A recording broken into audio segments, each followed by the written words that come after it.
I'm going to tell you about the day I discovered that everything I believed about my life was a lie.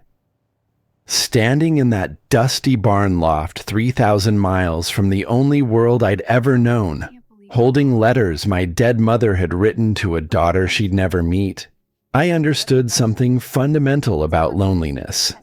It isn't the absence of people, it's the absence of truth. And I had been living in that absence for 18 years. But I'm getting ahead of myself. Let me take you back to where this story really begins. To a gray February morning in Chicago, when I thought I was completely alone in the world. The common room at Riverside Children's Home smelled like industrial cleaner and yesterday's mac and cheese. I sat on the worn couch by the window, watching sleet hit the glass and pretending to read a book I'd already finished twice. 12 days. That's all I had left before I aged out of the system and became someone else's problem. Or more accurately, no one's problem at all. My caseworker found me there. Paula Hendricks was the kind of woman who wore sensible shoes and kept tissues in every pocket. She'd been assigned to my case 3 years ago after caseworker number 4 quit and caseworker number 5 went on medical leave. Paula was thorough. Kind even, but she had that look social workers get after too many years in the system. That look that says she's seen how these stories end. "Rowan," she said, and something in her voice made me look up from my book. I closed it slowly, marking my place with my thumb, even though I wasn't really reading. "Is it about the apartment? Because I told you, I can work full-time at the grocery store. I did the math." She sat down beside me, setting her worn leather bag on the coffee table. The bag was stuffed with files. Always files. Somewhere in that bag was probably a file with my name on it. Rowan Ashford, age 18 in 12 days. No family, no connections, no history before age 2. "It's not about the apartment," Paula said. She pulled out a manila envelope, not from her bag, from her coat pocket. She'd been carrying it against her body, keeping it warm, or keeping it close. My name was written across the front in handwriting I didn't recognize. Not the printed labels they used at the county office. Real handwriting, shaky and uncertain, like the person who'd written it had been afraid of making a mistake. Rowan Rose Ashford. Not Rowan A. Not R. Ashford. My full name. Written by someone who knew exactly who I was. "Who's it from?" I asked. But my hands were already reaching for it, already tearing at the seal before she could answer. Paula's voice was steady, but I caught the tremor underneath. "A law firm in Nebraska. Rowan, you've inherited property." The words on the legal letterhead blurred together at first. Whereas, and heretofore, and in accordance with. Legal language designed to make simple things complicated. But then I found the personal letter tucked inside, written on lined paper in that same shaky handwriting. "Dear Rowan," I stopped breathing. "I hope this letter finds you well, though I fear it may find you too late. My name is William Ashford, and I am your grandfather." The common room disappeared. The sounds of younger kids arguing over the television, the rattle of the old radiator, Paula's careful breathing beside me, all of it faded into nothing. There was only the letter and the impossible words written on it. "Your mother was my daughter, Claire. She left home when she was 16, and I never saw her again. I have spent the last 20 years looking for both of you. 20 years.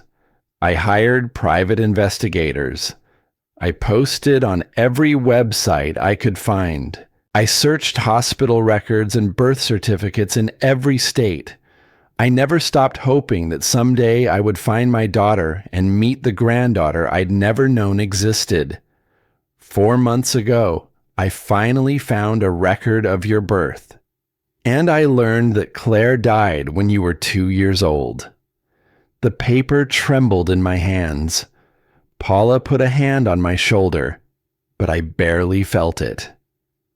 I am so sorry, sweetheart. I am sorry I wasn't there for either of you. I am sorry I didn't find you in time to be the grandfather you deserved. I am old now and sick. The doctors say I have perhaps 6 months, but I want you to know that you have family, that you have always had family, even when you didn't know it.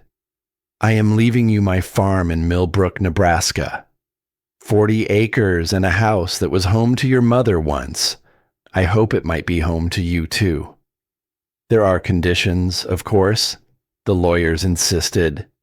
You must live on the property for 6 months. If you choose not to, it will be sold, and the proceeds will go to settling debts. But I hope you'll choose to stay. I hope you'll choose to build a life in the place your mother ran away from, but never stopped loving. The barn is where your mother used to hide when she was upset. There's a metal box in the loft behind a loose board on the east wall. She left something there for you. Something I only discovered after she was gone. I love you, Rowan. I have loved you since the day I learned you existed, even though I never got to meet you, even though I failed you in every way that mattered. Come home, sweetheart. Come home. Your grandfather, William Ashford. I read it 3 times before the words really sank in. A grandfather, family, property, and my mother, who I barely remembered, who existed only in 3 formal photographs in my file, had left something for me in a barn in Nebraska. Is this real? My voice came out hoarse, unfamiliar. Paula nodded. The law firm confirmed everything. You inherited 40 acres and a farmhouse. The property is yours free and clear once you meet the residency requirement. And there's a bank account. Not a fortune, but enough to get you started. I stared at the letter until the ink seemed to swim on the page.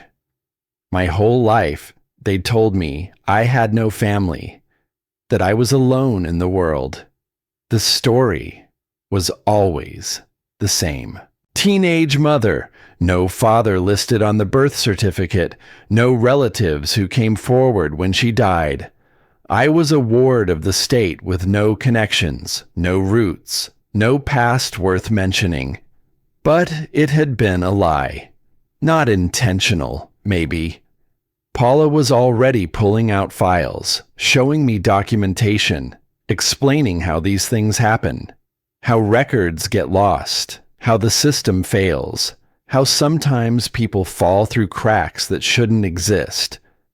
But the truth remained. I had a grandfather who loved me, who had been looking for me, who wanted me to have a home. And now he was dead. 3 months dead, according to the death certificate Paula showed me. He died in November. It was February now. He'd missed me by 3 months. By the time his lawyer tracked me down, by the time the paperwork made its way through the system, by the time that letter reached my hands, he'd been in the ground for 93 days. I could have known him if the system had worked, if someone had tried a little harder, if luck had landed differently. But I didn't. And now I never would. 2 weeks later, I was on a Greyhound bus headed west with everything I owned in 2 duffel bags and a cashier's check for $47,000 folded in my front pocket. The bus ride took 14 hours.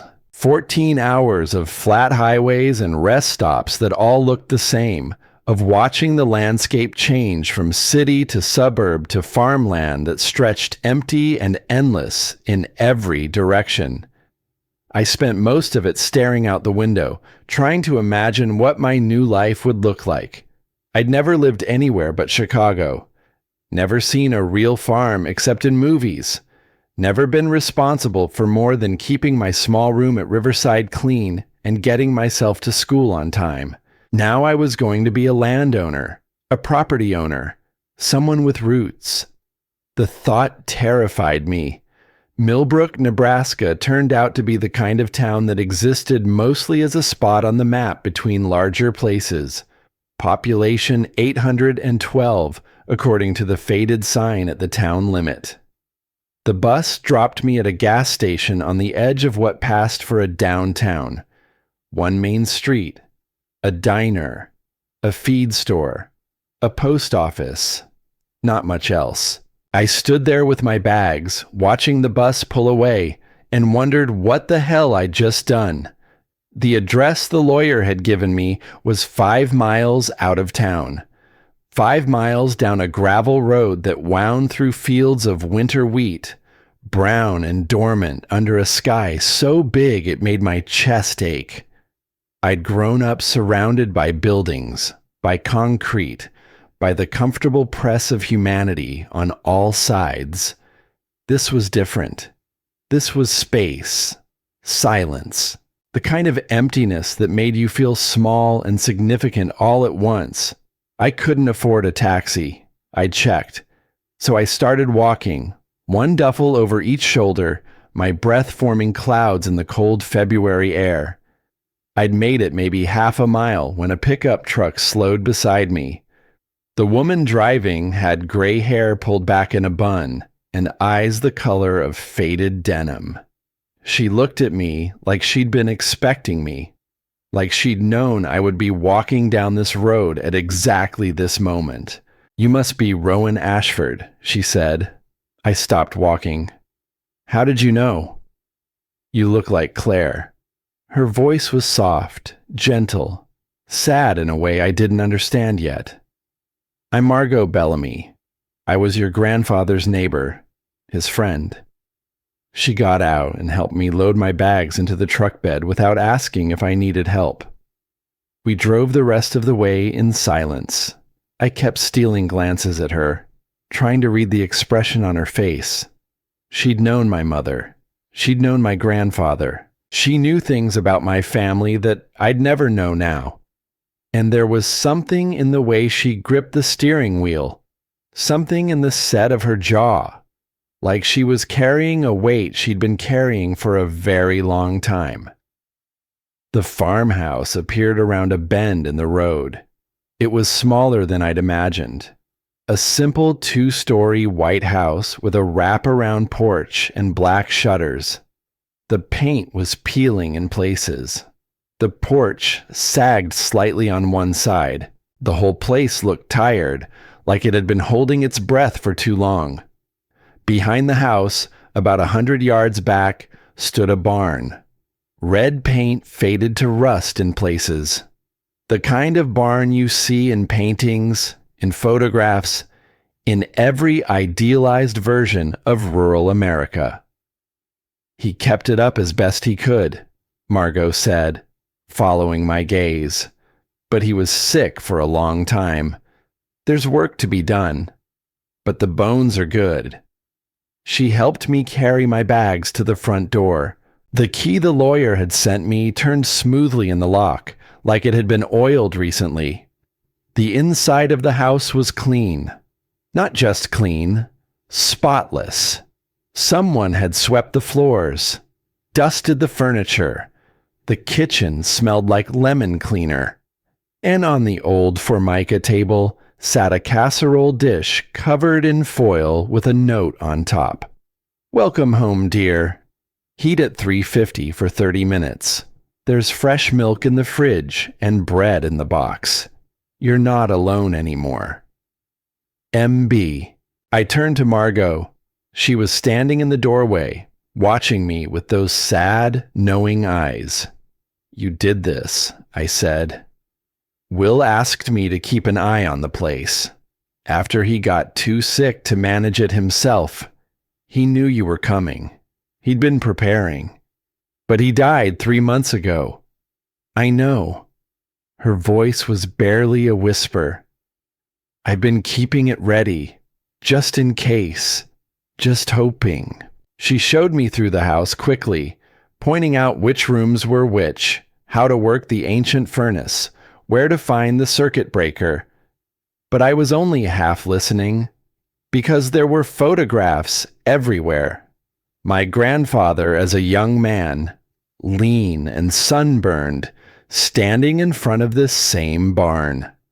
A woman who must have been my grandmother, pretty in a quiet way, smiling at something outside the frame, and pictures of a teenage girl who looked so much like me, it was startling. That's your mother, Margot said softly.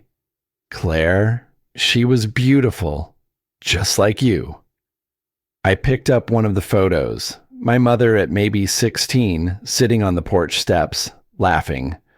I'd seen exactly 3 pictures of my mother in my entire life, all of them formal identification photos from the file Paula kept.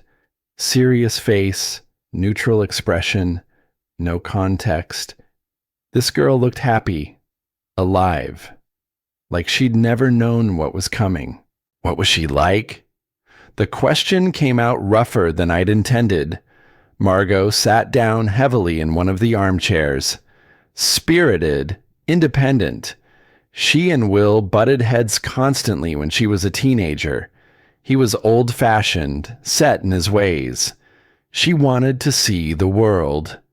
They both said things they regretted. Is that why she left? Partly. But also because she was young and restless. This place felt too small for her dreams. She wanted college, wanted the city, wanted to be someone different than a farmer's daughter. Will wanted her to stay. Neither of them knew how to compromise. I thought about that as Margot finished the tour. My mother had run away from this place, from this life, from a father who loved her but didn't understand her. And now I was here, trying to figure out if I could make a home in the place she'd been desperate to escape. After Margot left, promising to check on me in a few days, I stood alone in the living room and let the silence wash over me. For the first time in 18 years, I wasn't in an institution. There were no shift changes, no curfews, no rules about which drawer was mine and which belonged to someone else. This space was mine. All of it. The creaking floors, the drafty windows, the furniture that smelled like old wood and older memories. Mine. A sound at the back door made me jump. I walked through the kitchen, my footsteps echoing on the linoleum, and pulled aside the curtain. A dog sat on the back step. A border collie, black and white, with one ear that flopped forward and intelligent eyes that seemed to look straight through me. He wasn't barking, wasn't scratching at the door, just sitting there, waiting, like he'd been waiting a long time. I opened the door slowly. The dog didn't move, just watched me with that steady, patient gaze. "Hey," I said, feeling stupid for talking to a dog. "You looking for someone?" The dog stood, walked past me into the kitchen, and sat down again, right in the spot where the afternoon light came through the window, like he belonged there, like he'd always belonged there. There was a tag on his collar. I knelt down to read it. Flint. If found, return to William Ashford, 1847 County Road 16. This address. My grandfather's dog. I sat down on the kitchen floor, and the dog, Flint, moved closer, pressed his solid warmth against my leg. I buried my face in his fur and cried for the second time in 10 years. When I finally pulled myself together, I made my way upstairs. The second floor had 3 bedrooms. 2 were clearly unused, doors open to reveal stripped beds and empty dressers. The third door was closed. I turned the handle. The room inside had been prepared for me. A quilt I didn't recognize was spread across the bed, the pattern intricate, handmade, colors still vibrant.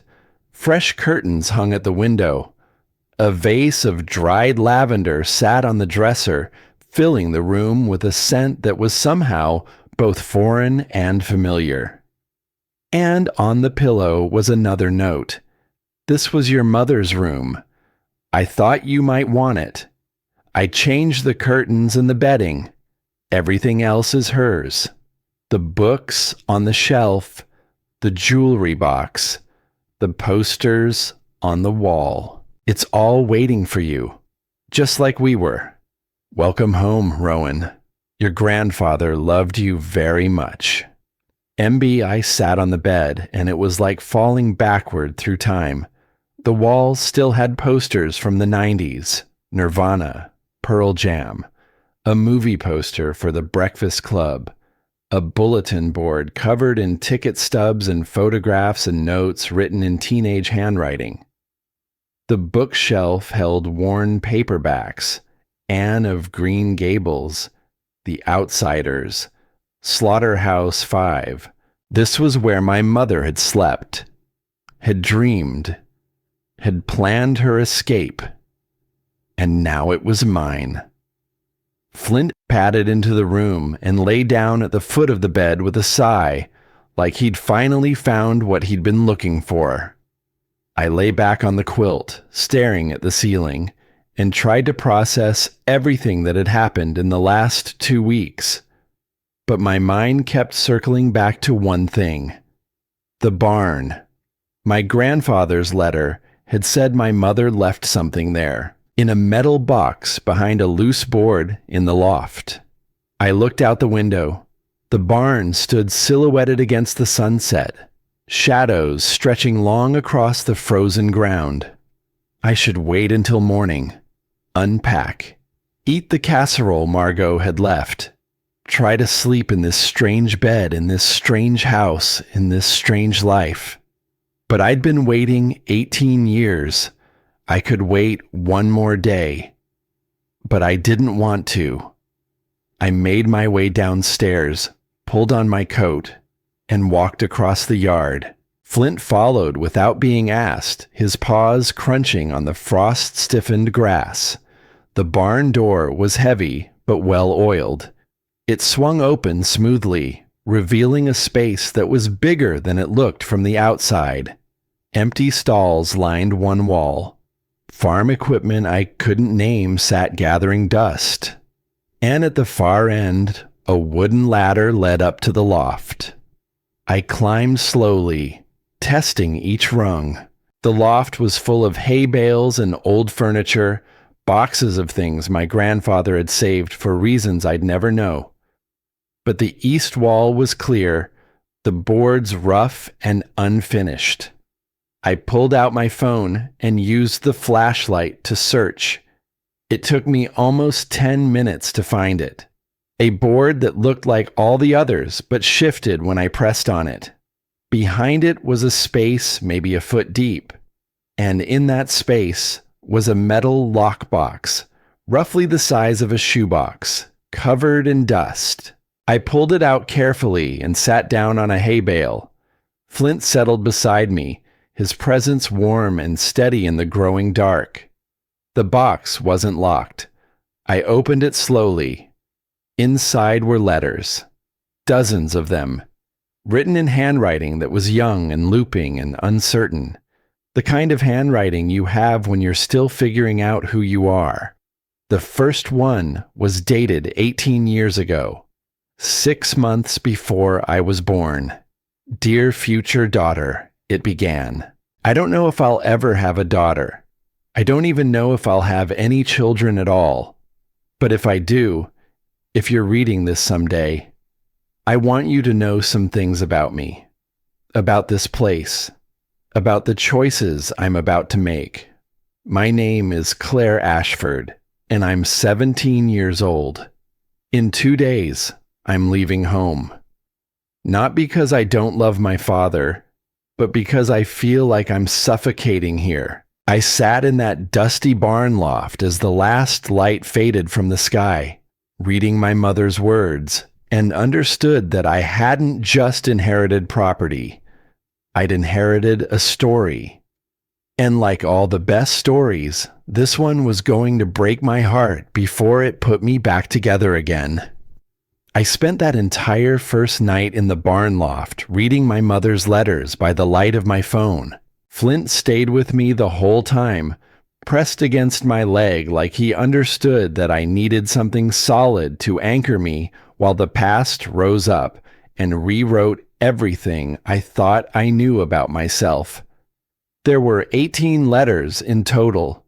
18 messages from a girl who had no idea whether anyone would ever read them, written to a daughter who might never exist. But she'd written them anyway, because hope is a stubborn thing. And even when Claire Ashford was at her lowest, she'd held on to the belief that something good might still come from her life. The early letters were angry, full of frustration about small-town life, about a father who didn't understand her ambitions, about a future that felt predetermined and suffocating. She wrote about wanting art school in Chicago, about teachers who said she had talent, about dreams that felt too big for Nebraska soil. But as the letters progressed, as Claire got older and life got harder, the anger transformed into something else: regret, longing, a slowly dawning understanding that the things she'd run from might have been the things she needed most. The last letter was different from all the others. It was dated 1 week after I was born. "Dear Rowan Rose," it began, and seeing my name in my mother's handwriting made something crack open in my chest. "I know your name now. Rowan, because it means little red one. And you have the tiniest wisps of auburn hair. Rose for the wild roses that grow along Dad's fence line every June. I used to hate those roses. They seemed so ordinary, so predictable. Every year, the same blooms in the same place. Now I understand that ordinary isn't the opposite of beautiful. Sometimes it's the foundation. I'm scared, sweetheart. I'm 18 years old and alone, and I have no money and no plan and a baby who deserves so much better than what I can give her. But I want you to know that you are wanted, that you are loved, that you're the only thing I've done right. I made mistakes. I was too proud to go home when things got hard, too stubborn to ask Dad for help. I thought I could do everything myself, prove that I was strong enough to survive without the place I came from. I was wrong. If something happens to me, if I can't be the mother you deserve, I want you to know that you have family. You have a grandfather who will love you if you give him the chance. You have a home in Nebraska if you want it. Go back, Rowan. Go back to the place I couldn't return to. Let the land heal you the way I never let it heal me. Be braver than I was. Be kinder than I was. Be better than I was. I love you more than all the stars in the Nebraska sky. Your mother, Claire." I read those last words as dawn broke over the fields, painting the sky in shades of orange and pink I'd never seen in Chicago. Colors that looked like hope, like possibility, like a second chance I hadn't earned but was being offered anyway. Flint stirred beside me, stretching. Time to go back to the house. Time to figure out how to live in this new world I'd inherited. But first, there was something I needed to understand. I pulled out my phone and called Paula Hendricks. It was 6 in the morning, but she answered on the third ring. Social workers don't really sleep. Rowan, are you okay? Did you make it to Nebraska safely? I'm fine. I'm here. But Paula, I need to ask you something. I took a breath, trying to keep my voice steady. When my mother died, did anyone try to find my family? Did anyone look for my grandfather? The pause on the other end of the line lasted too long. Rowan, you know we always try to place children with family members when possible. That's our first priority. That's not what I asked. Did anyone actually look for William Ashford? Did anyone try to find my mother's family? Another pause, longer this time. The records from when you were placed are incomplete. There was a lot of turnover in the department that year. Some files were lost in a basement flood. And your mother, she didn't have any identification on her when she died beyond a fake ID with a different last name. By the time we got her real name from fingerprints, we'd already placed you temporarily, and nobody, I'm ashamed to say, nobody followed up the way they should have. My hand tightened on the phone. So you're saying my grandfather was looking for me for 18 years while I was in the system, and nobody bothered to check if I had family? I'm saying the system failed you. It fails a lot of children. I'm sorry, Rowan. I know that doesn't help now, but I am truly sorry. I hung up without saying goodbye. I sat there in the barn loft as the sun climbed higher, letting anger and grief and relief war inside me. The system had failed me, but I was here now. I'd found my way home, just like my mother had asked. That had to count for something. The first week passed in a blur of learning how to simply exist in this new life. Margot came by every day, teaching me things I'd never needed to know in Chicago.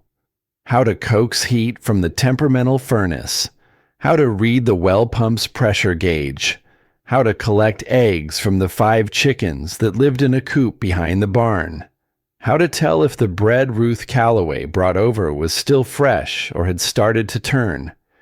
Ruth owned the diner on Main Street. She was 62, with silver hair and hands that never stopped moving, always wiping down counters or refilling coffee cups or adjusting things that didn't need adjusting. She'd brought over enough casseroles and pies to feed me for a month. Will talked about you every day after he found out you existed, Ruth said, setting another dish on my counter. Showed everyone your high school graduation photo. Did you know that? I didn't. How did he get that? The private investigator he hired. Will was determined to learn everything he could about you. He knew you were on the honor roll, that you volunteered at an animal shelter, that you wanted to go to college someday. He was so proud, Rowan, so proud of the young woman you'd become. After Ruth left, I found the photograph she'd mentioned in one of my grandfather's photo albums. My senior portrait. The one they'd made us take at school, even though I'd had nobody to give copies to. He'd framed it, put it on his dresser where he could see it every morning. He'd loved me. This man I'd never met had loved me.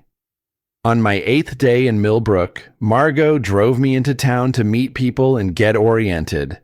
The town was even smaller than it had seemed from the bus station. Main Street ran 6 blocks, lined with buildings that looked like they'd been standing since the 20s. The diner, a hardware store, a feed supply shop, a post office, a library the size of my living room, a church with a white steeple that you could see from miles away. Everyone stared. I was used to being invisible. In the city, in the group homes, in the system, you learned how to take up as little space as possible. But here, I was the only new thing that had happened in years. The girl from Chicago who'd inherited Will Ashford's farm. The granddaughter nobody knew existed. Most people were kind. Curious, but kind. They asked polite questions and welcomed me and told me stories about my grandfather, but not everyone was welcoming. Diane Fletcher was waiting for us at the town hall. She was 57, perfectly put together in a way that felt deliberate. Pressed slacks, cashmere sweater. Hair that had been colored to hide the gray, but not so much that it looked fake. She stood at the top of the town hall steps like she owned them. "You must be Rowan Ashford," she said, extending a hand that felt cold even through her skin. "I am."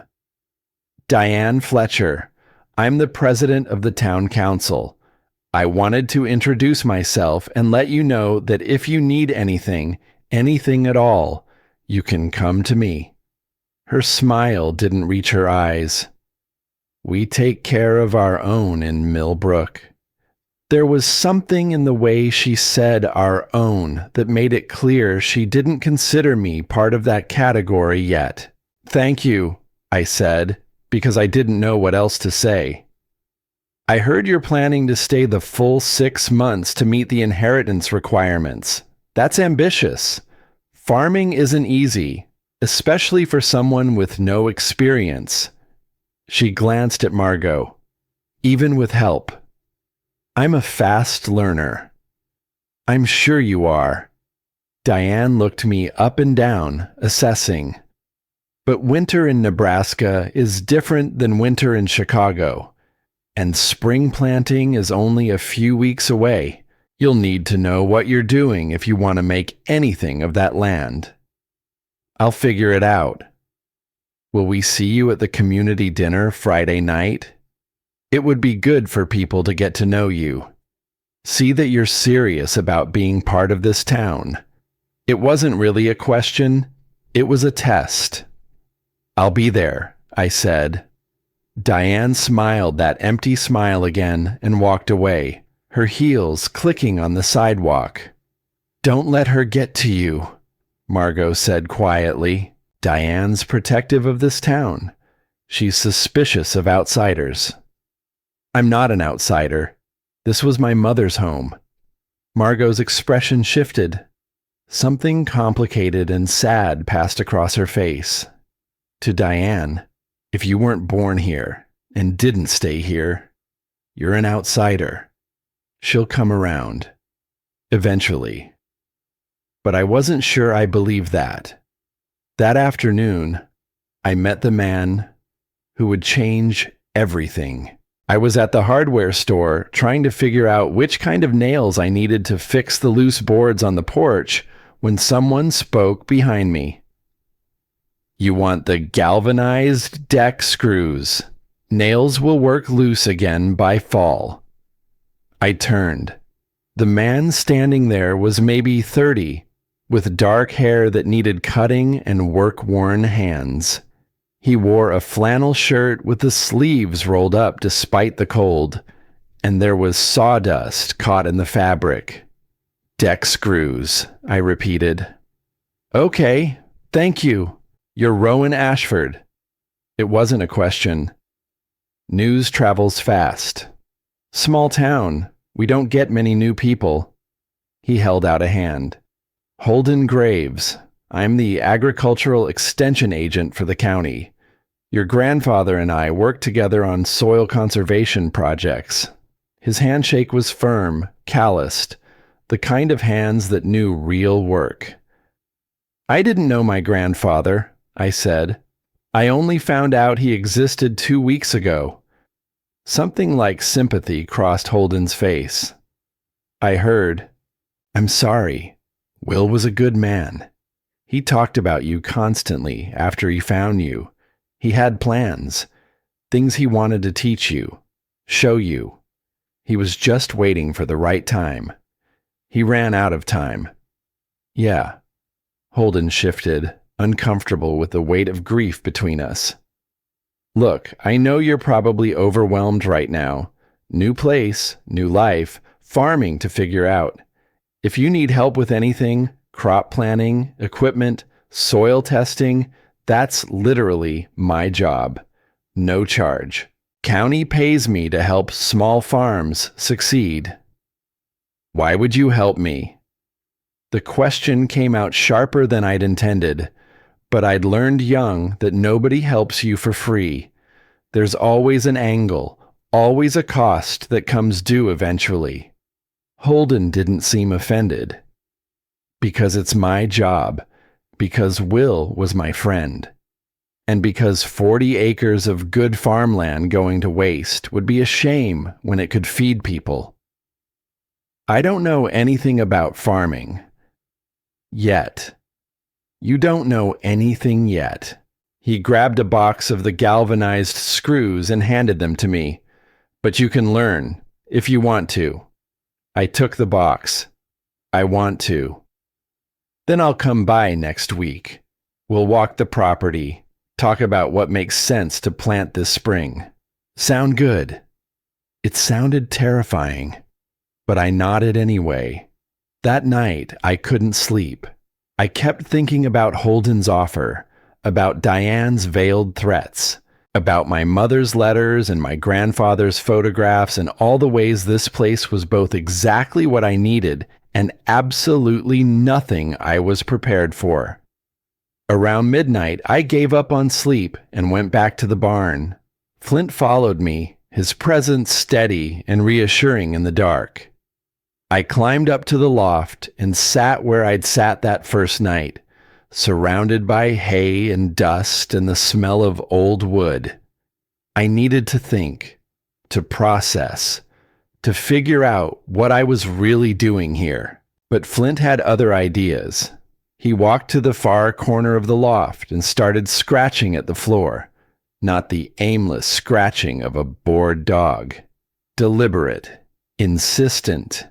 He looked back at me, then scratched again. What is it, boy? He scratched harder. I got up and moved the hay bales he was pawing at. Beneath them, the floorboards looked the same as everywhere else, but when I pressed on them, one shifted slightly. My heart started pounding. I pried up the loose board. Beneath it was another small space, and in that space was a second metal box. This one was larger than the first, heavier, and when I opened it, I found letters again, but not from my mother. These were in different handwriting, stronger, more controlled, the handwriting of someone older. The first one was addressed to Claire Ashford, my mother. The return address was this farm, my grandfather's address. Dear Claire, it began. It's been 3 years since you left. 3 years since we said those awful things to each other. 3 years since I've heard your voice. I'm writing to tell you that I was wrong. About everything. About trying to control your life. About not supporting your dreams. About making you feel like you had to choose between me and your future. I don't know if you'll ever read this. I don't have an address for you, but I'm writing anyway, because I need you to know that I love you, that I've always loved you, that there is nothing you could do that would make me stop loving you. Come home, Claire. Please come home. Your father. I sat there with my mouth open, staring at words that should have changed everything. My grandfather had forgiven my mother, had been trying to reach her, but he hadn't known where to send the letters. I dug deeper into the box. There were more, dozens more. Letters written over the course of years, all addressed to Claire Ashford at various addresses, forwarding addresses, last known addresses. Some of them had been returned. Addressee unknown. Return to sender. No forwarding address available. My mother had been moving. Shelters, probably. unstable housing, no permanent address. And my grandfather had been looking, both of them reaching across the silence, neither of them connecting, until it was too late. I read through the entire box as the night deepened around me, read about my grandfather's growing desperation, his regret, his determination to find his daughter and bring her home. The last letter in the box was dated differently than the others. It was addressed to Claire Ashford, but it had never been sent. No envelope. Just the letter itself, dated 8 years ago, 6 months after my mother died. Claire, I found you. After all these years, I finally found you. The private investigator I hired tracked down hospital records, birth records, death records. You're gone. You died 6 years ago when Rowan was 2 years old, and I never got to see you again. Never got to tell you I was sorry. Never got to meet my granddaughter. I failed you in every possible way. I failed you when you needed me. I failed you when you tried to come home. And I failed Rowan by not finding her sooner. But I'm looking for her now, Claire. I'm going to find our girl and bring her home. I'm going to give her the family we should have given you. I promise you that. I'm going to make this right. Your father. I sat there in the barn loft with tears running down my face, holding a letter my grandfather had written to a ghost, and understood something fundamental about love. It doesn't end when people die. It doesn't disappear when time passes. It just changes form, like energy, like matter, transforming into something new, but never really gone. My mother had loved me enough to write me letters she might never send. My grandfather had loved my mother enough to spend years searching for a daughter who was already gone. And now I was here, holding all that love in my hands, trying to figure out what to do with it. Flint pressed against my leg. I buried my face in his fur and let myself cry until there were no tears left. When I finally climbed down from the loft, dawn was breaking again. Another day. Another chance to figure out how to live in this place. But something had shifted. Those letters had shown me something important. My mother had written about coming home, about standing at the gate 6 months before I was born. She'd been here. She'd tried to come back. But something had stopped her. Someone had stopped her. The letter had mentioned a man.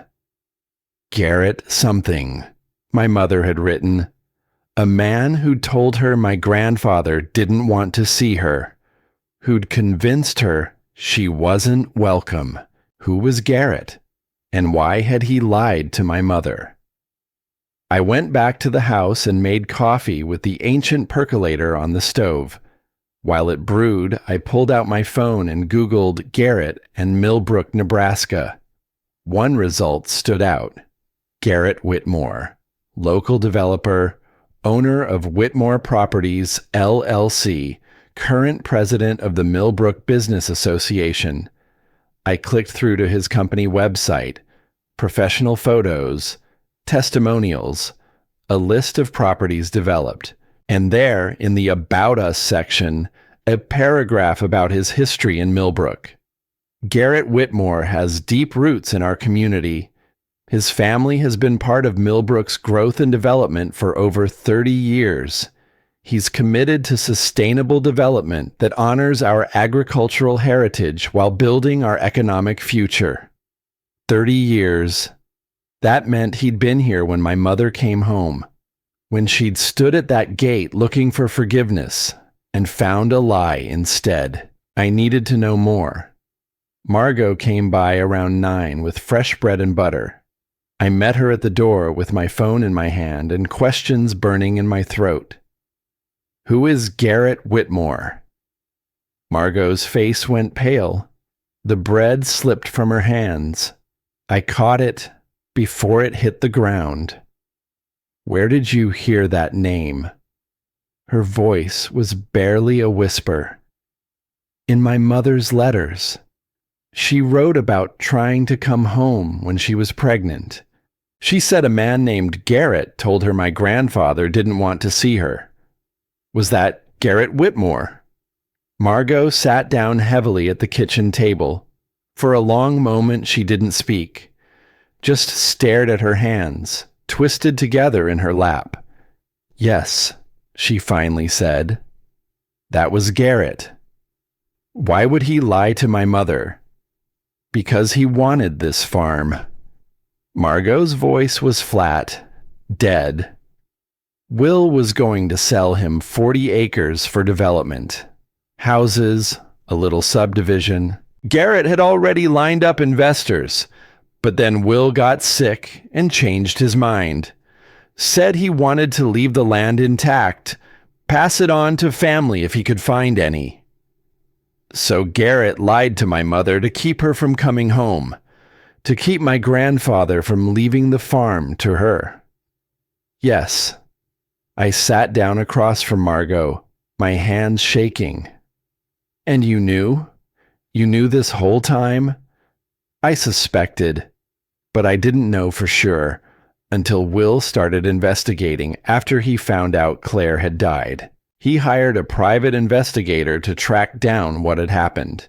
The investigator found evidence that Garrett had intercepted Claire that day, had convinced her she wasn't wanted. Why didn't my grandfather do something? Report it? Confront him? By the time Will found out, Claire had been dead for years, and you were lost in the system. What was he going to do? Sue Garrett?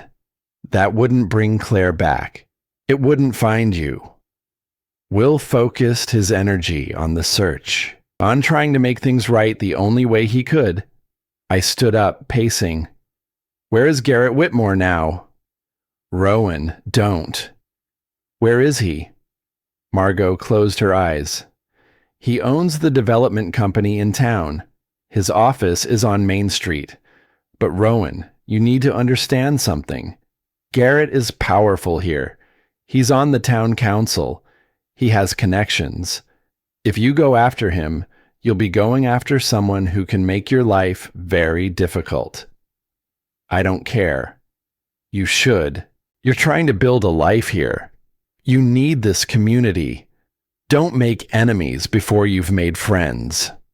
I wanted to argue, wanted to storm into town and confront the man who destroyed my mother's last chance at redemption. But Margot was right. I was 18 years old and alone, and I barely knew how to work the furnace, much less how to fight a powerful man in his own town. But I was going to figure it out, because Garrett Whitmore owed me answers. And more than that, he owed me and my mother and my grandfather something he'd stolen 18 years ago. He owed us the truth. I didn't go after Garrett Whitmore that day, or the next day, or the day after that, because Margot was right about one thing. I needed to understand this place before I could fight its battles. I needed to learn the rhythms of the land, the connections between people, the unspoken rules that governed a small town where everyone had known everyone else for generations. So I learned. Holden came by the following Tuesday, just like he'd promised. He walked the property with me for 3 hours, explaining things I'd never thought about. Soil composition, drainage patterns, which fields got the best sun, where the frost settled hardest in spring. You've got good land here, he said, crouching down to run dirt through his fingers. Will took care of it, rotated his crops, let fields rest when they needed it. You start with 15 acres of corn this spring. You'll have a decent first harvest. Build from there. 15 acres. The number felt enormous and impossibly small all at once. How do I even start?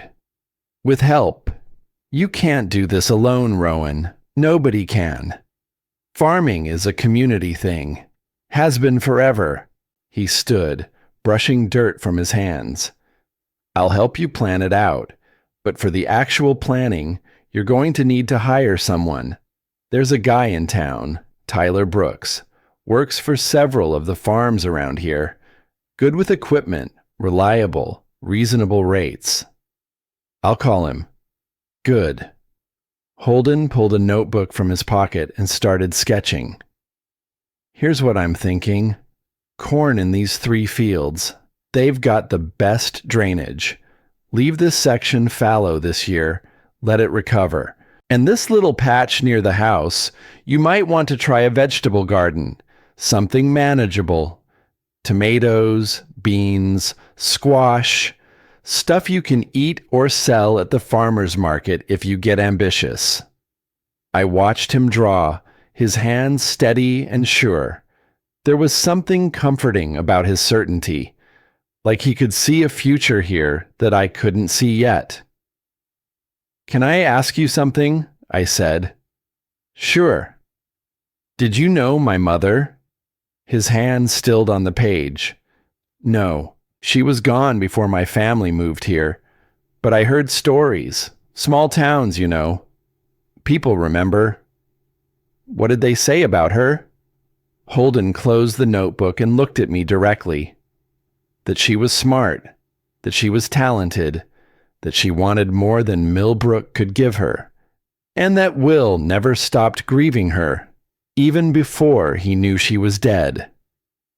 Did anyone ever mention Garrett Whitmore?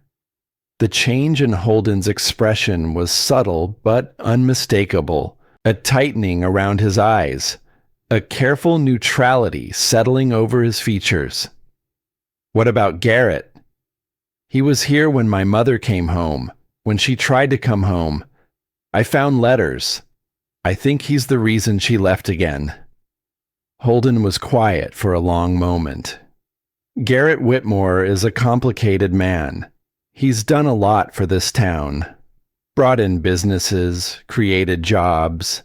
He's also made a lot of money doing it, and he's not always particular about how he makes that money. That's not an answer. I know. Holden tucked the notebook back in his pocket. Look, I'm going to give you some advice you didn't ask for. Be careful with Garrett. He's got influence, he's got connections, and he's got a sister who happens to run the town council. Diane Fletcher. Yeah, they're close, protective of each other. If you go after him, you go after both of them, and they will make your life hell. So I should just let it go? Pretend I don't know what he did? I'm not saying that. I'm saying pick your battles. Make sure you've got ground to stand on before you start a war you might not win. He left shortly after that, promising to send over information about Tyler Brooks and crop suppliers. I stood in the yard watching his truck disappear down the gravel road, Flint pressing against my leg like he could sense my frustration. Holden was right, but knowing he was right didn't make the anger easier to swallow. The community dinner that Friday was held in the basement of the Methodist church. Long tables covered in plastic tablecloths, folding chairs that squeaked when you sat down, and the smell of casseroles and baked goods that had been arriving all afternoon. I almost didn't go. I'd spent the last hour staring at my closet, realizing I owned exactly 2 outfits that weren't jeans and sweatshirts, and neither of them felt right for a church basement in rural Nebraska. But Margot had made it clear that not showing up wasn't an option. People need to meet you, she'd said. Need to see that you're real, that you're committed. Small towns operate on trust, and trust comes from showing up. So I showed up. The basement was already full when I arrived. 50 people, maybe more, filling the space with conversation and laughter that died down noticeably when I walked in. Ruth Calloway rescued me immediately, pulling me over to a table laden with desserts. "You made it! Come on, let me introduce you around. People are curious." Curious was an understatement. For the next hour, I shook hands and answered the same questions over and over. Where was I from? How long was I staying? Did I know anything about farming? Was I planning to sell? Most people were genuinely kind. They told stories about my grandfather, about how he'd helped them during hard times, how he'd been a fixture at these dinners for 40 years, how the town felt different without him. But some watched me with suspicion. The girl from the city who'd inherited land she didn't earn. An outsider who might not respect what this place meant. And then there was Diane Fletcher. She found me halfway through dinner, cornering me by the coffee station with a smile that didn't reach her eyes. "Rowan, I'm so glad you came. Are you settling in all right?" "I am, thank you." "Good, that's good." She poured herself coffee with precise movements. "I heard Holden Graves was out at your place, helping with planting plans." "He was. He's been very helpful." "Holden's wonderful, very knowledgeable. Of course, you'll need more than knowledge to make a farm work. You'll need capital, equipment, experience, relationships with suppliers." She took a sip of her coffee. "It's a significant undertaking for someone your age." "I'm aware." "I'm sure you are. I'm just saying, if it becomes overwhelming, there are options. My brother Garrett, he's always looking for agricultural properties. He could make you a very fair offer, enough to set you up somewhere else, somewhere that might be a better fit." There it was, the real reason she'd sought me out. "I'm not selling." "Of course not. Not now. But 6 months is a long time. A lot can happen. Just know the option is there if you need it." She walked away before I could respond, leaving me standing there with my hands clenched around a paper coffee cup. I left the dinner early, claiming exhaustion, but the truth was I couldn't stand another minute of forced smiles and careful questions and the weight of everyone's expectations. Margot drove me home in silence. We were almost to the farm when she finally spoke. "Diane talked to you about selling. How did you know?" "Because that's what she does. She and Garrett, they've been buying up farmland for years, piece by piece, turning it into subdivisions and strip malls. Will was one of the last holdouts." Margot's hands tightened on the steering wheel. "That's why Garrett was so desperate to keep your mother away. He knew if Claire came back, Will would leave everything to her. And Claire would never sell. She loved this land, even when she was running from it." "Why didn't you tell me this before?" "Because I was hoping you wouldn't have to deal with it. I was hoping they'd leave you alone." She pulled up to the house and killed the engine. I was wrong. After Margot left, I sat on the porch in the cold dark with Flint at my feet and tried to make sense of everything. Garrett Whitmore had destroyed my mother's chance at redemption because of land, because of money, because he'd wanted to turn 40 acres of soil and history into profit. And now his sister was trying to do the same thing to me. I pulled out my phone and Googled Garrett Whitmore again. This time, I dug deeper, found property records, development proposals, town council meeting minutes, and that's when I found it. A lien, filed 3 years ago against William Ashford's property for $58,000, owed to Whitmore Properties, LLC. My grandfather had owed Garrett Whitmore money, a significant amount of money, and according to the records, that debt was still outstanding, which meant it was now my debt. I called the lawyer who'd handled my grandfather's estate, got his voicemail because it was 9 o'clock on a Friday night, left a rambling message about the lien and what it meant, and whether I was actually going to inherit anything, or whether I just walked into a financial disaster. He called back 20 minutes later. "Ms. Ashford, I apologize for not mentioning the lien in our initial conversation. I should have been more thorough." He sounded tired, defensive. "The debt is secured against the property, yes, but according to the terms your grandfather negotiated, it's not due immediately. You have until June 1st to either pay it in full or arrange new terms. June 1st, 3 months away. What happens if I can't pay?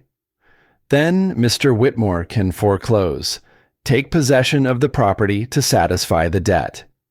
That's what he wants, isn't it? That's why he's waiting. He knows I don't have $58,000. The lawyer was quiet for a moment. "Mr. Whitmore has expressed interest in purchasing the property. Yes, he's made several offers.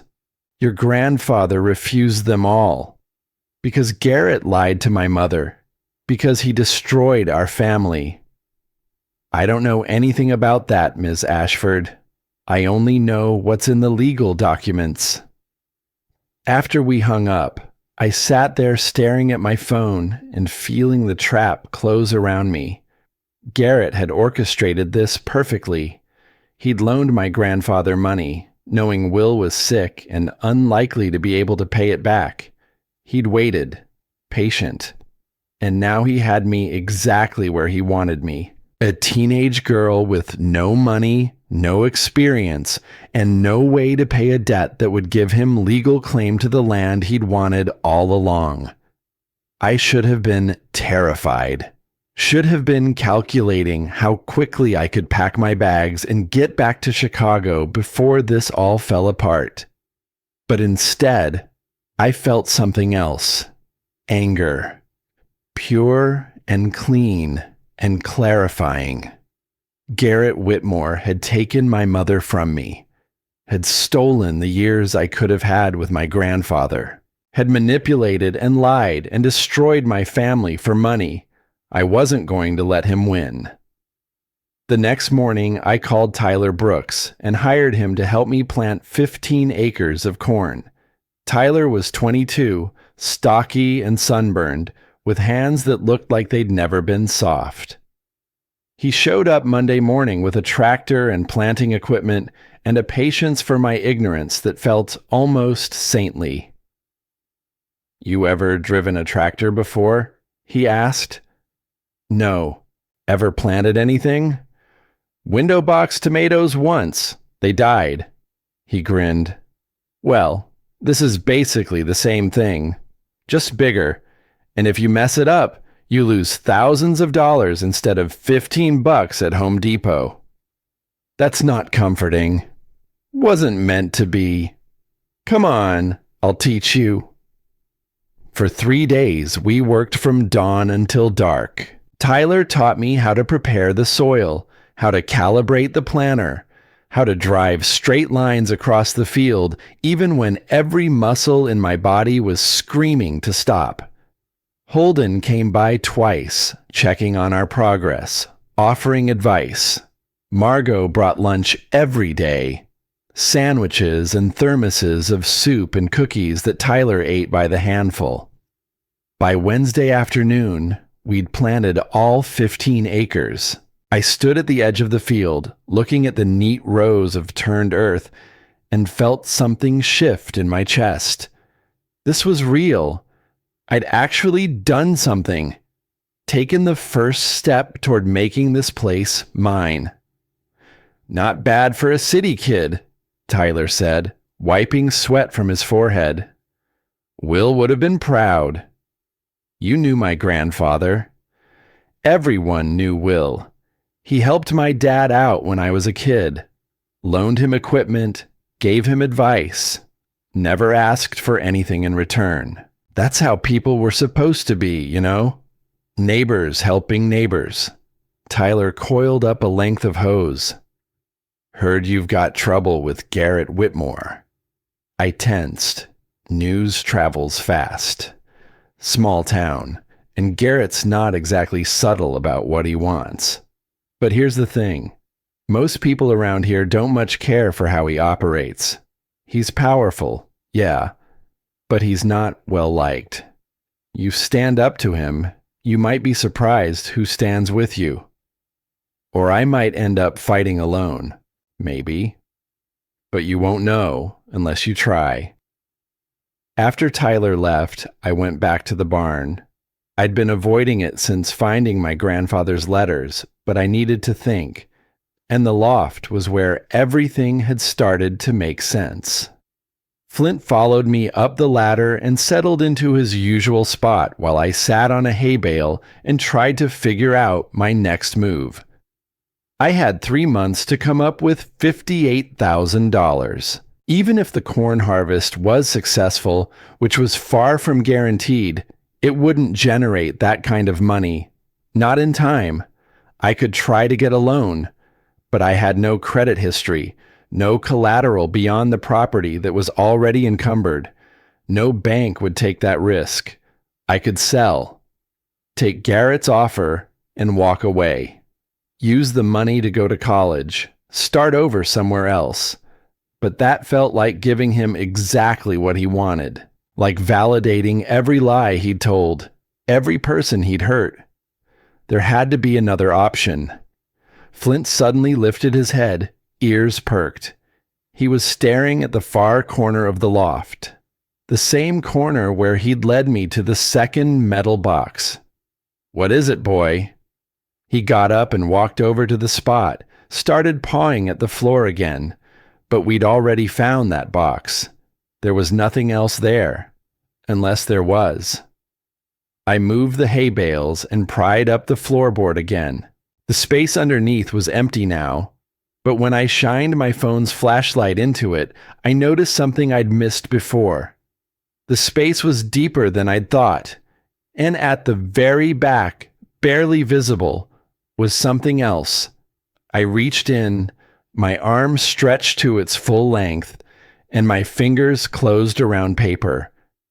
I pulled out a large manila envelope, sealed and yellowed with age. On the front, in my grandfather's handwriting, for Rowan. Open only if you're ready for the complete truth. My hands shook as I broke the seal.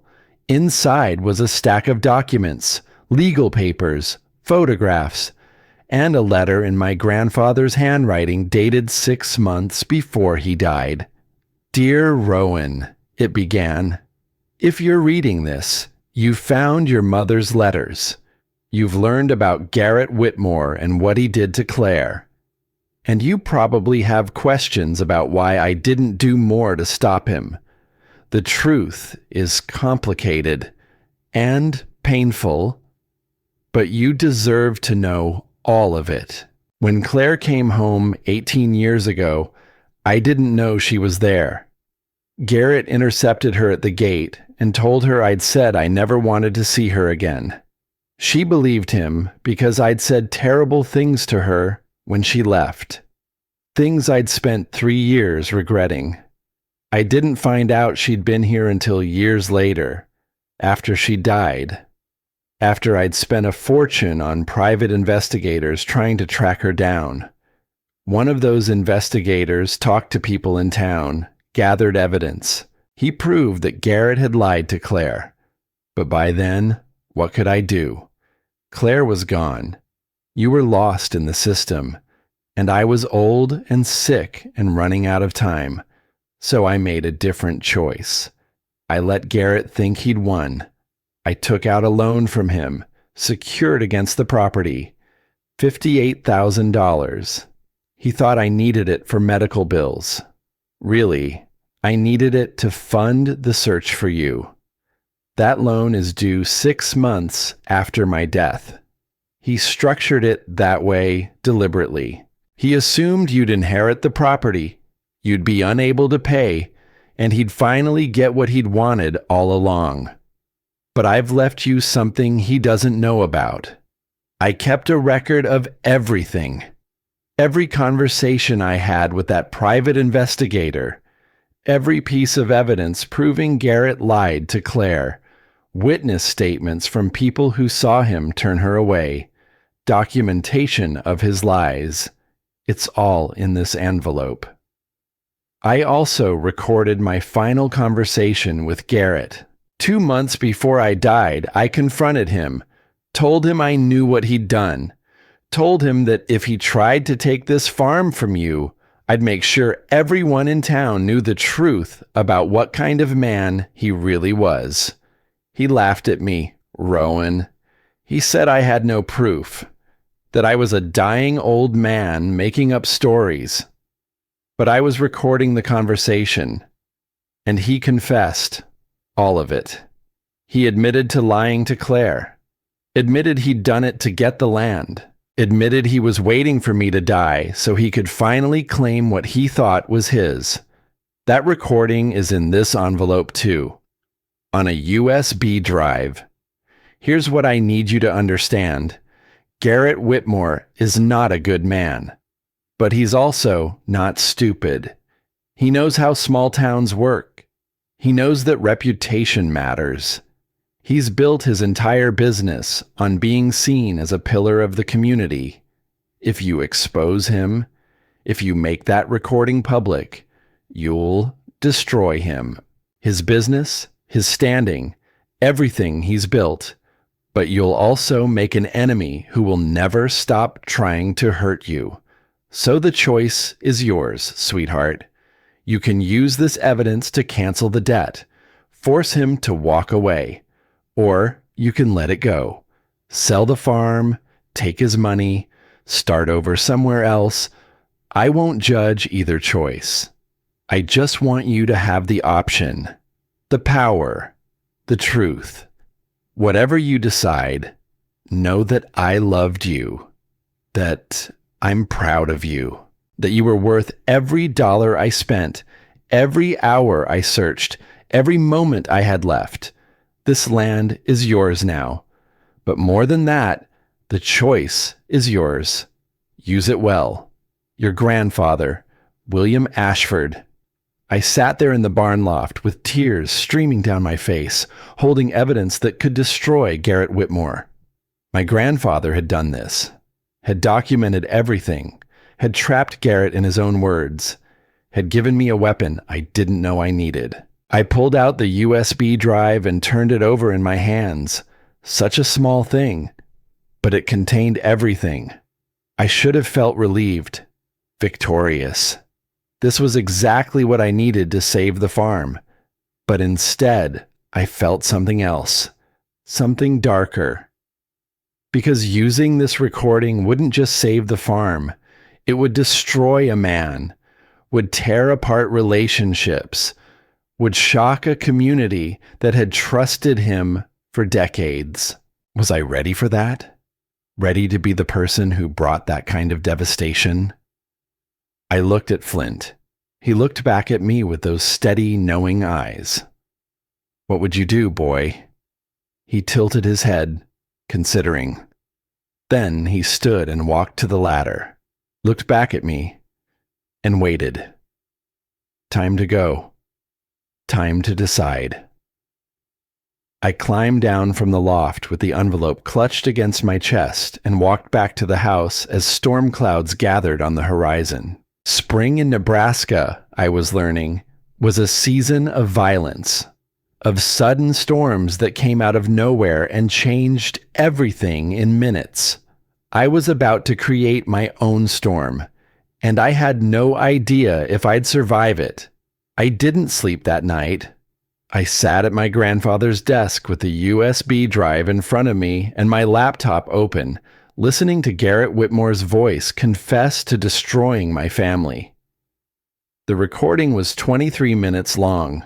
My grandfather's voice, weak but steady, asking questions, and Garrett's responses, arrogant and careless because he thought he was talking to a dying man who posed no threat. "Did you tell Claire I didn't want to see her?" My grandfather's question, direct and clear. "Of course I did. She showed up here crying about being pregnant, wanting to come home. I told her you'd said she was dead to you, that you'd moved on." Garrett's voice held no remorse. "It worked. She left. Never came back. Why would you do that?" "Because you were about to change your mind about selling me the land. You'd talked about leaving it to family if Claire ever came home. I couldn't let that happen. I had investors lined up, Will. Money committed. That farm was supposed to be mine. So you lied to my daughter, sent her away when she needed help. She died 6 months later. That wasn't my fault. She made her choices. I just made sure those choices didn't interfere with my business." I stopped the recording there. I'd heard enough. This was it. This was the evidence that would cancel the debt, save the farm, destroy Garrett Whitmore's reputation forever. But Holden's warning echoed in my mind. Pick your battles. Make sure you've got ground to stand on. I had the ground. I had the truth. But was I ready for the war that would follow? The storm that had been threatening all evening finally broke around midnight. Rain hammered the roof. Wind howled around the corners of the house. I stood at the window watching lightning illuminate the fields where my corn was just beginning to sprout. 3 weeks of growth. Tiny green shoots pushing through the soil. Fragile and new and vulnerable to everything. Like me. Flint pressed against my leg, sensing my anxiety. I ran my hand through his fur and made my decision. I was going to use the recording, but I was going to do it the right way. Give Garrett one chance to walk away before I made everything public. One chance. That's all anyone deserved. I called Holden the next morning. "I need your help," I said when he answered. "I need you to arrange a meeting with Garrett Whitmore. Private, just him and me." "Rowan, what are you planning?" "I'm planning to save my farm." There was a long pause. "Does this have something to do with what Will left you?" "How did you know?" "Because Will told me he had insurance, that if anything happened to him, you'd have what you needed to fight Garrett. I didn't know what it was. He wouldn't tell me. But I knew it existed." Holden's voice was careful. "Whatever you're about to do, make sure you're ready for the consequences." "I am." "Then I'll set it up. But Rowan, don't go alone. Let me be there, as a witness, if nothing else." I agreed, though part of me wanted to face Garrett alone. Wanted to look him in the eye when I told him I knew what he'd done.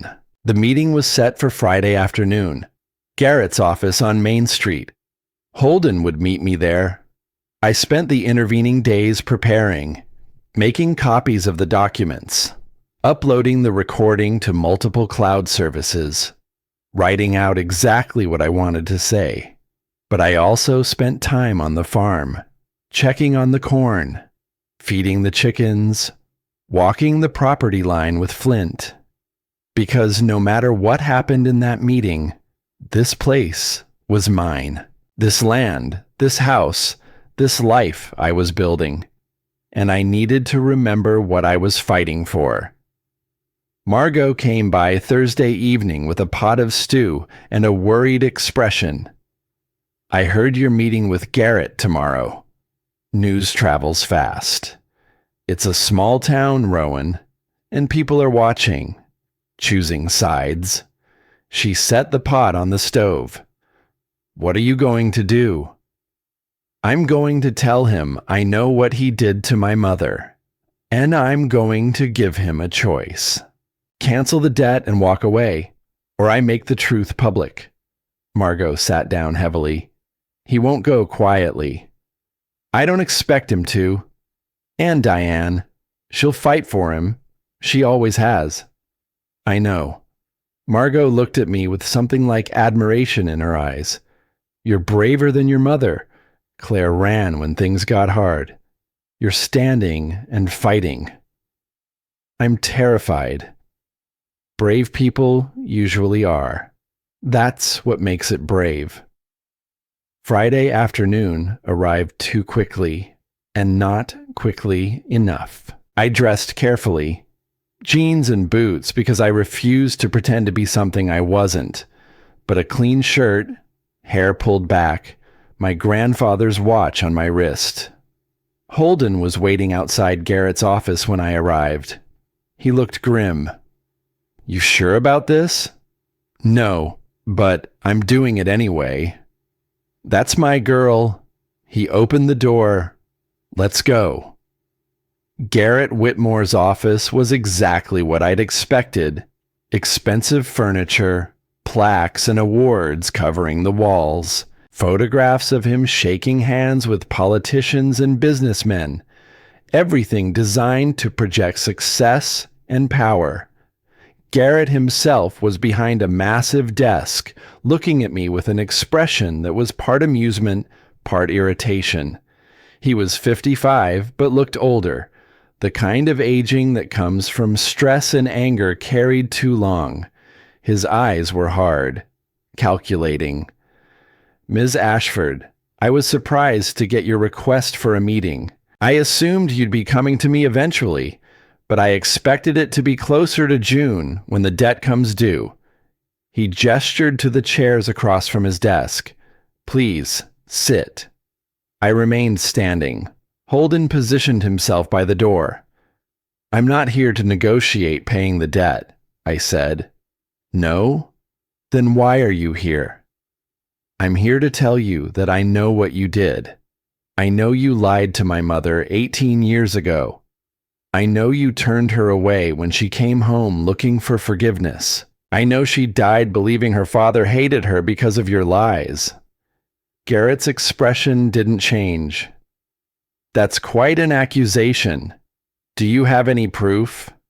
I pulled out the USB drive and set it on his desk. My grandfather recorded your confession 2 months before he died. You admitted everything. How you lied to Claire. Why you did it. That you were waiting for him to die so you could take the farm. For the first time, Garrett's composure cracked. His face went pale. That's illegal. Recording someone without their consent. Nebraska is a one-party consent state. My grandfather could legally record any conversation he was part of. I'd done my research. And even if it wasn't admissible in court, it's definitely admissible in the court of public opinion. Garrett stood slowly. What do you want? I want you to cancel the debt. Sign a document releasing your lien on my property. Walk away and leave me alone. And if I don't? Then I release the recording. I give it to every newspaper, every radio station, every person in this town. I make sure everyone knows exactly what kind of man you are, what you did to my mother, to my family. You destroy my business, my reputation, everything I've built. Yes. I met his eyes without flinching. Just like you destroyed my mother's life. Seems fair? Garrett stared at me for a long moment. Then he laughed. Actually laughed. You're just like Claire. Same self-righteous anger. Same inability to see the bigger picture. He walked around the desk, getting closer. Do you have any idea what releasing that recording would do to this town? The businesses I've brought here, the jobs I've created, they all depend on confidence, on trust. You destroy my reputation. You destroy all of that.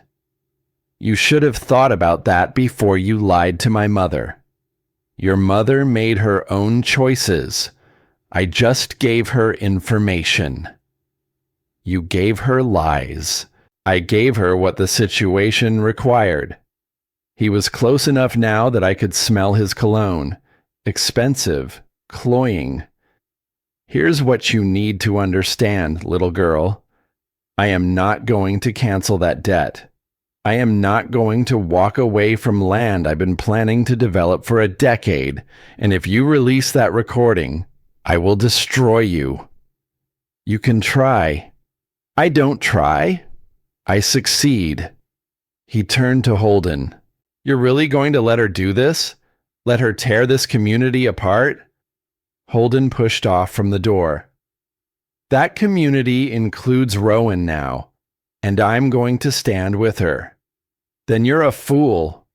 Garrett returned to his desk, sat down, and pulled out his phone.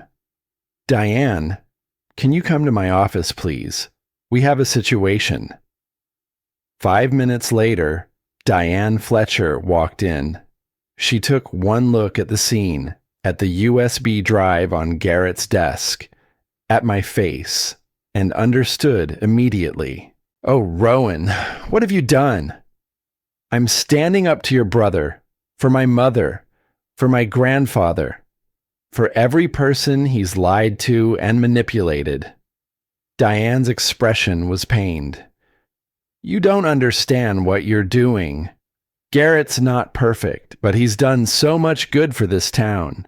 The development he's brought, the growth, the opportunities. None of that excuses what he did. I'm not saying it does. I'm saying the world isn't as simple as you think it is. Sometimes good people do bad things for reasons that make sense at the time. He destroyed my family for money.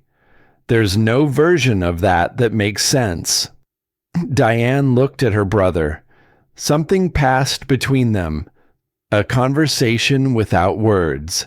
Decades of history compressed into a glance. Then she turned back to me. I helped him. The words fell like stones into water. What? When Claire came back, I was there. I saw Garrett turn her away, and I didn't stop him. I didn't tell Will. I let it happen because... Her voice broke. Because I thought Garrett was right. That Claire would just hurt Will again. That it was better for everyone if she stayed away. You knew. I could barely breathe. You knew this whole time. Yes. And when Will started investigating, when he started getting close to the truth, I'm the one who convinced Paula Hendricks to change your name in the system, to make you harder to find. I told her it was for your protection, but really it was to protect Garrett, to buy him time. The room spun. Diane Fletcher, who'd welcomed me with cold politeness, who'd offered to help, who'd positioned herself as a concerned community leader, had been complicit all along. Why are you telling me this now? Because I'm tired. Diane sat down heavily. I'm tired of lying. Tired of protecting him. Tired of being the person who helped destroy a family and then had to smile and pretend everything was fine. She looked at Garrett. Cancel the debt. Let her have the farm. It's over. Diane, you don't know what you're saying. I know exactly what I'm saying. I've known for 18 years. She turned back to me. I can't give you back your mother. I can't give you the childhood you should have had. But I can give you the truth, and I can stop protecting the lie. This is insane. Garrett's face was red now. You're going to betray me? Your own brother? I'm going to do what I should have done 18 years ago. Tell the truth. Then you'll go down with me. Everyone will know you helped. I know. I'm ready for that. I stared at Diane Fletcher and saw something I hadn't seen before. Not an enemy, not even an ally. Just a woman who'd made a terrible choice and spent 18 years drowning in the consequences. I'm going to release the recording, I said quietly.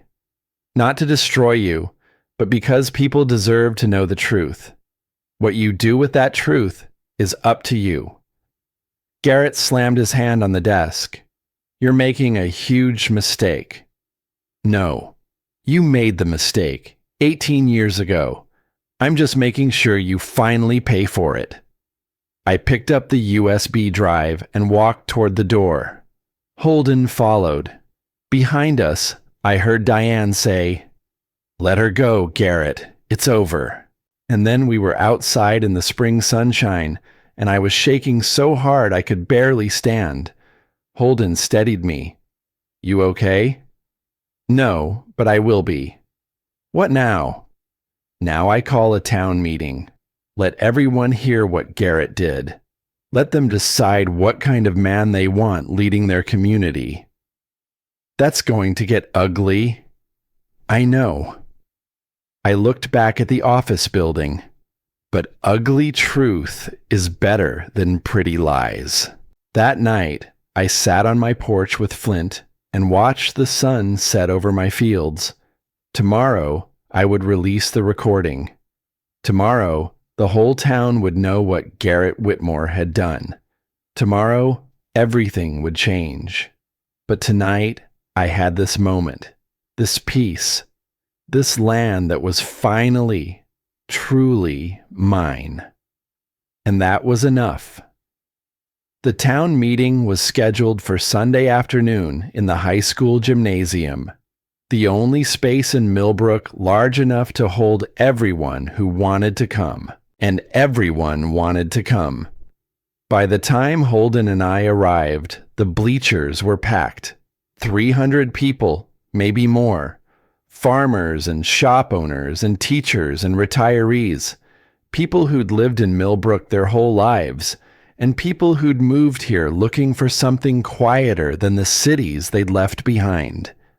They were all here to listen to a recording of a dead man confronting a living one about lies told 18 years ago. The weight of it pressed against my chest. Margot found me before I went in. She took my hands in hers, and I felt how badly they were shaking. You don't have to do this, she said. You could still walk away. Take Garrett's money.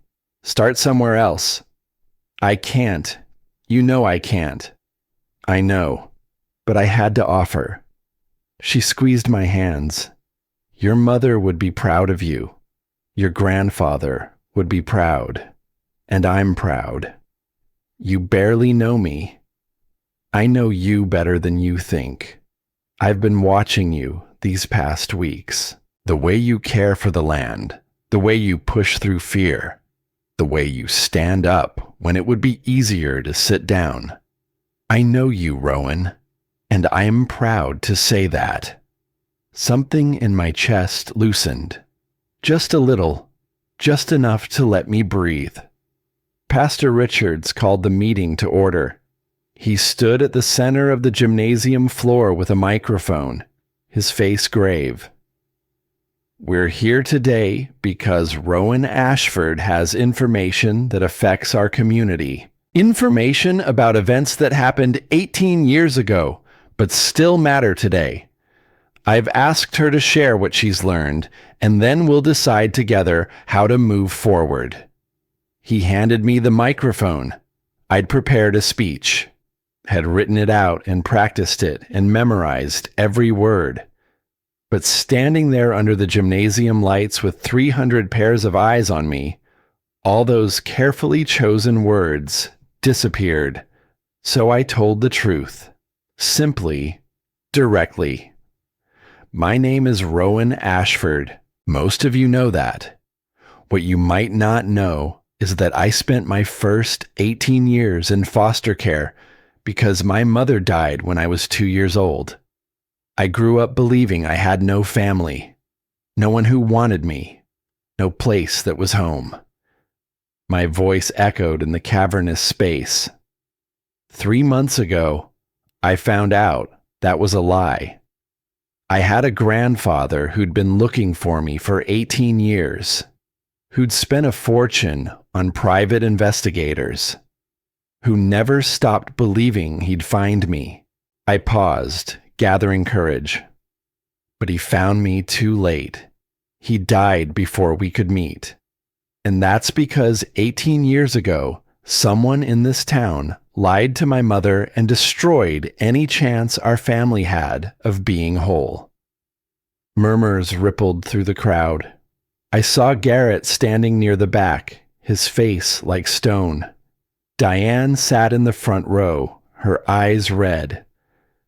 My grandfather left me a recording, a conversation he had with Garrett Whitmore 2 months before he died. I'm going to play it for you now, not because I want to hurt anyone, but because I think truth matters, even when it's painful. Maybe especially when it's painful. I nodded to Holden. He connected the audio file to the gymnasium sound system. My grandfather's voice filled the space, weak but determined, asking questions he already knew the answers to. And then Garrett's voice, admitting everything, the lies he'd told Claire, the reasons he'd done it, the calculation behind his cruelty. 23 minutes of truth laid bare. When it ended, the silence was absolute. Then someone started crying. A woman in the back, and the sound broke something open. Suddenly, people were talking, shouting, demanding explanations. Pastor Richards took the microphone back. Please, let's maintain some order. Garrett, would you like to respond? Garrett walked to the center of the floor. He looked older than he had 2 days ago, diminished somehow. What you heard is accurate. I did tell Claire Ashford that her father didn't want to see her. I did it to protect a business deal, to secure land I wanted to develop. His voice was flat, emotionless. I'm not going to stand here and make excuses. I'm not going to claim I thought I was doing the right thing. I knew what I was doing was wrong. I did it anyway. More murmurs. Angry now. Growing. But I want you all to consider something. The businesses I've brought to this town. The jobs I've created. The growth and prosperity that's kept Millbrook alive when other small towns are dying. All of that happened because of decisions I made. Sometimes those decisions hurt people, but they helped this community. They helped your bank account, someone shouted. Garrett didn't flinch. Yes, they did. I'm not a selfless person. I'm a businessman. But this town has benefited from that business. And if you destroy me now, you'll lose that benefit. It was a threat and a plea all at once. He was betting that people's desire for economic security would outweigh their moral outrage. For a moment, I thought he might win that bet. Saw people in the crowd exchanging glances, calculating, weighing.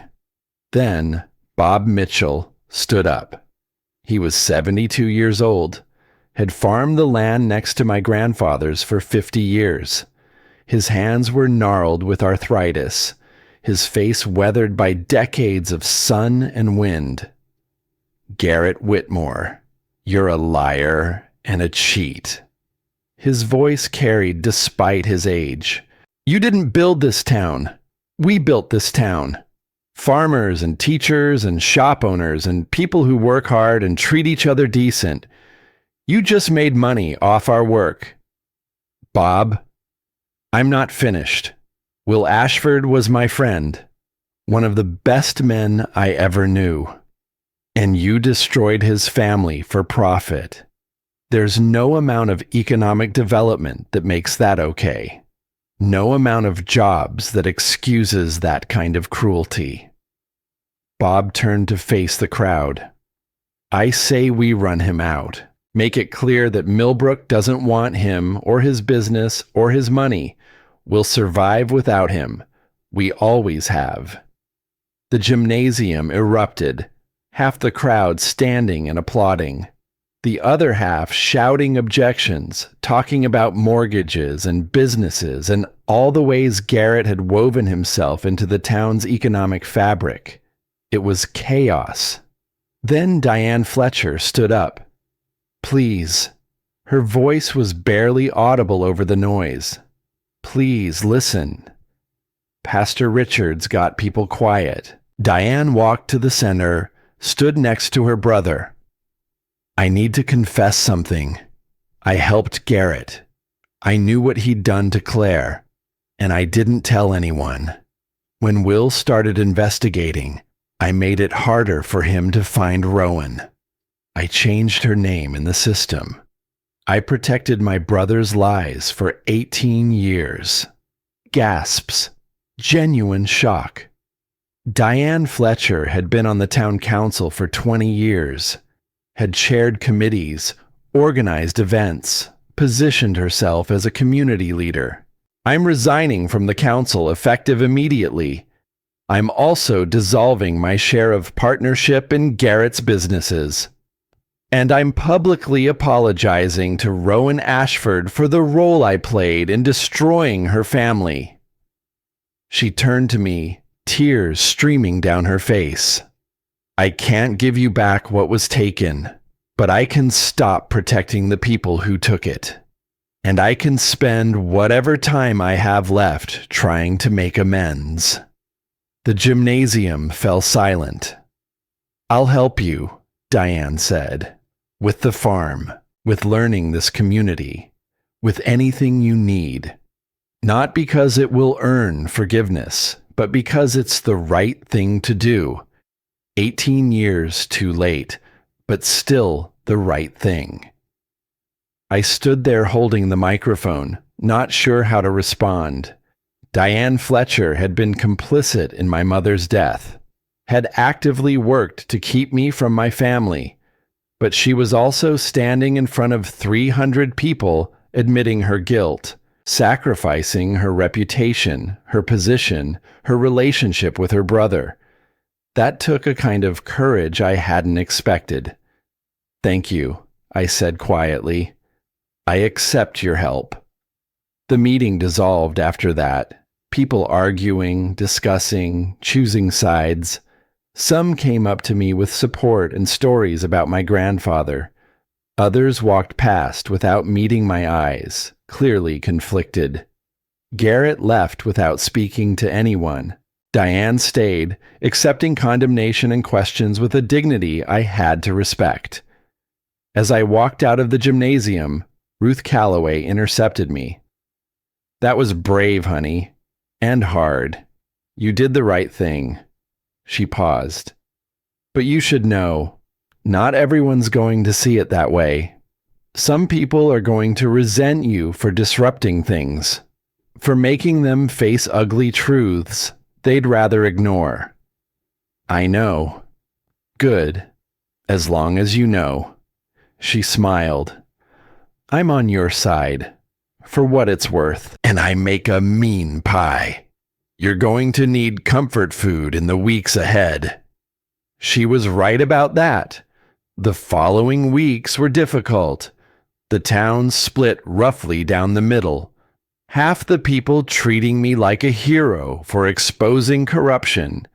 The other half treating me like a troublemaker who destroyed a man's life over ancient history. But slowly, something shifted. Garrett closed his development office and moved away. Nobody knew where he went. His business partnerships dissolved, his projects stalled, and the town survived. New businesses opened. A young couple bought the old hardware store and renovated it. A farmers' co-op formed, pooling resources and equipment. People remembered how to rely on each other instead of relying on one powerful man. Diane kept her promise. She came to the farm 3 times a week, teaching me things about business and bookkeeping and navigating small-town politics. It was awkward at first, painful, but gradually we found a rhythm.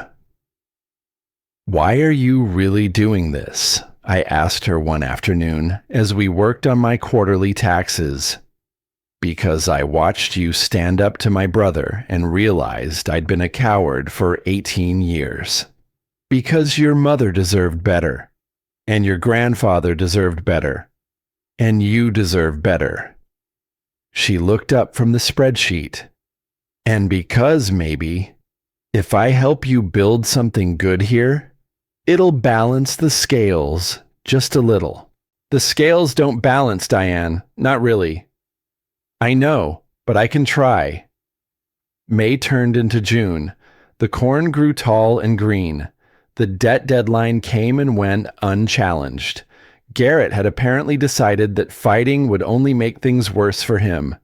The farm was fully mine now, legally and actually. And somewhere in those weeks of planting and growing and learning, Holden stopped being just my agricultural advisor. It happened gradually. Conversations that lasted longer than necessary. Hands brushing when he helped me with equipment. Silences that felt comfortable instead of awkward. One evening in late June, we sat on the porch watching the sunset paint the fields gold. Flint dozed at our feet. The air smelled like growing things and coming rain. "I need to tell you something," Holden said. My stomach tightened.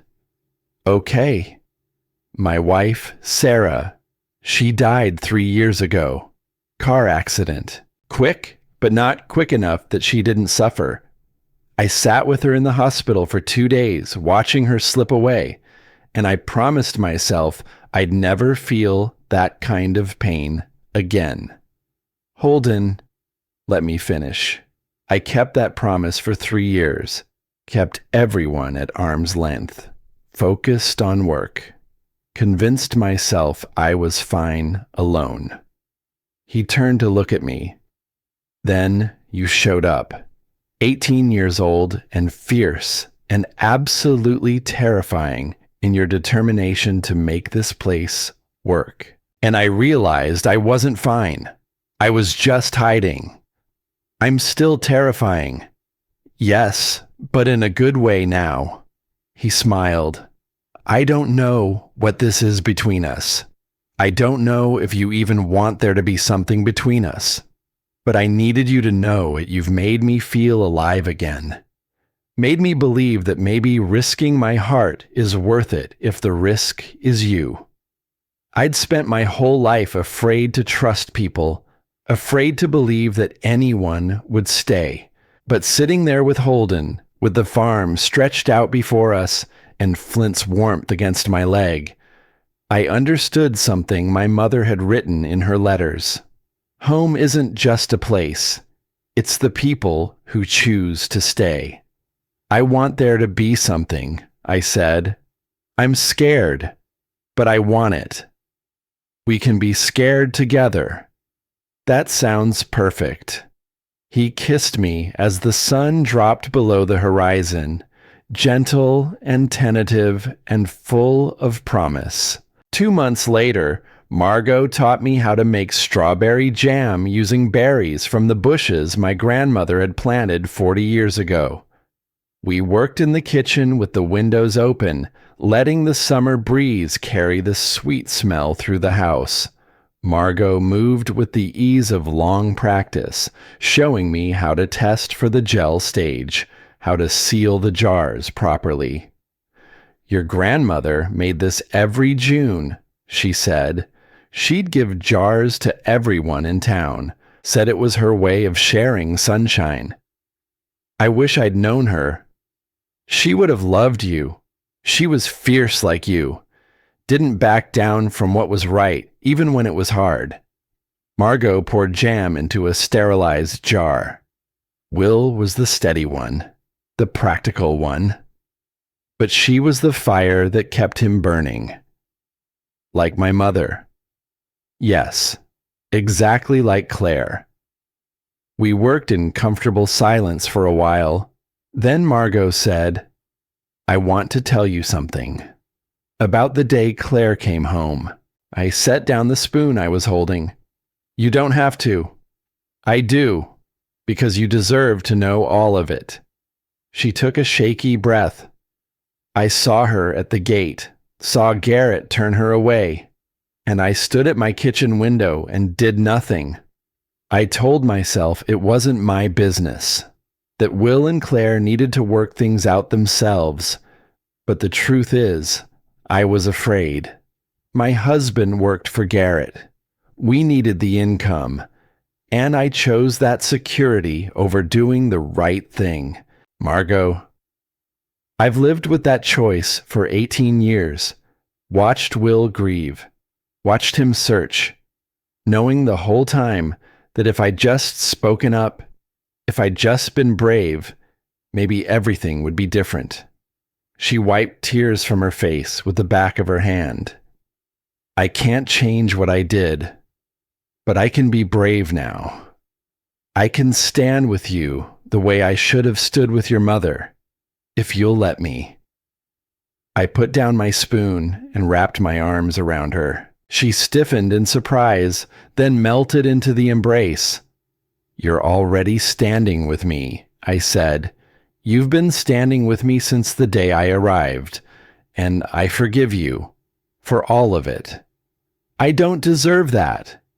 Maybe not, but I'm giving it anyway, because holding on to anger would be like drinking poison and expecting someone else to die. And I'm tired of poison. I want jam and sunshine and second chances." Margot held me tight and cried like something inside her had finally broken open. When the jam was finished, we sat on the porch with Flint and ate it straight from the jar with spoons, laughing like children. September came with harvest time. The corn I'd planted in March stood tall and golden, ready to be brought in. Holden helped me hire a crew. Tyler and his brothers came with equipment. Neighbors showed up to help without being asked. For 3 days, we worked from dawn until well past dark, bringing in my first crop. It wasn't a fortune, but it was enough. Enough to pay the operating costs. Enough to plan for next year. Enough to prove I could do this. On the last day of harvest, Bob Mitchell brought over a bottle of whiskey that his father had made during Prohibition. "Will gave me this 30 years ago," he said. "Told me to save it for something worth celebrating. I think your first harvest qualifies." We sat on the porch, me and Bob and Holden and Margot and Diane and Ruth and Tyler and a dozen others who'd become something like family. We passed the bottle around and told stories about my grandfather, about the land, about the year we'd all survived. And for the first time since I'd stepped off that bus in February, I felt like I truly belonged. That night, after everyone had gone home and Holden had kissed me goodnight, I walked out to the small cemetery at the edge of the property. My grandfather and grandmother were buried there, and now my mother was too. I'd had her remains moved from the pauper's grave in Chicago, brought her home to lie beside her parents. I sat down between the two headstones with Flint pressed against my side. "I did it," I said to the stone marked Claire Ashford. "I came home like you asked. I fought for this place. I made it mine." The wind rustled through the corn stubble. "I wish you could have come home too. I wish Garrett hadn't lied. I wish we'd had time together, you and me and Grandpa. But we didn't." And I can't change that. I traced my fingers over her name carved in granite. What I can do is live, really live. Build something here that would make you proud. Love people who choose to stay. Create a home that's big enough for second chances and forgiveness and all the messy, complicated, beautiful things you never got to have. I pulled out a letter I'd written that afternoon, added it to the dozens my mother had written to me, creating a chain of words across time and death. Dear Mom, it began, I'm 20 years old now. I own 40 acres and a farmhouse and a future I'm building with my own hands. I'm in love with a man who makes me laugh. I have friends who've become family. I have a community that's learning to trust me, and I'm learning to trust them back. I'm happy, despite everything, because of everything. Thank you for the letters. Thank you for leading me home. Thank you for believing that someday, somehow, your daughter would find her way back to the place you had to leave. I made it, Mom. I'm home. Your daughter, Rowan. I folded the letter and tucked it under the flowers I'd brought. Then I stood, brushed the grass from my jeans, and walked back to the house with Flint at my heels. The porch light was on. Inside, the kitchen was clean and warm. Upstairs, my mother's room, my room, weighted with quilts that smelled like lavender and history. This was home, not because I was born here, but because I'd chosen it, because it had chosen me back. And that was enough. More than enough. It was everything.